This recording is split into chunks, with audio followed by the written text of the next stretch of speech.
Hello नमस्कार. तर मी माझ्या बहिणीकडे गेले होते 2 दिवसापूर्वी आणि मग तिला तिथे भेटण्यासाठी गेलो होतो. पण मग तिथे गेल्यावर आमचं ठरलं की तिच्या मिस्टरांनासुद्धा वेळ होता आणि माझ्या मिस्टरांनाही, आणि मुलंसुद्धा मग म्हणत होते जाऊया कुठेतरी.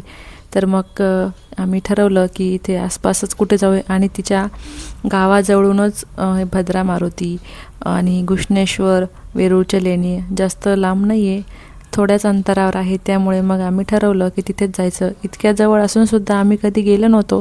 त्यांचं जाणं होतं, पण म्हटलं मग ते आमच्यासाठी तयार झाले जायला, की तुम्ही आले तर मग आपणसुद्धा जाऊया. भद्रा मारुतीला मी खूप लहान असताना जेव्हा सहलीला जायची तेव्हा मी बऱ्याचदा इथे 1-2 वेळेस गेलेली आहे. त्यानंतर कधी जाणंच झालं नाही. त्यानंतर डायरेक्ट आताच गेले. तर मंदिर इतकं छान आहे ना, मला इतकं आवडतं तिथलं मंदिर. खूप छान आहे.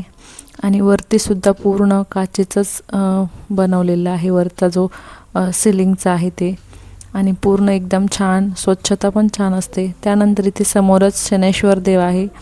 तर तिथे फक्त जेंट्स जातात, लेडीज जात नाही. दर्शन वगैरे करून आम्ही समोर निघालो होतो घुष्णेश्वरला.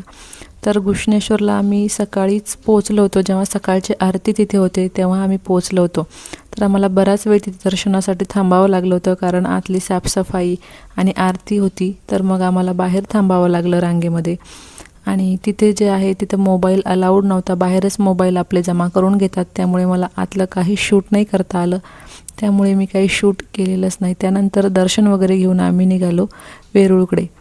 तर वेरूळचा पुढचा व्हिडिओ, मिनी व्लॉग तुम्हाला नंतर बघायला मिळेल.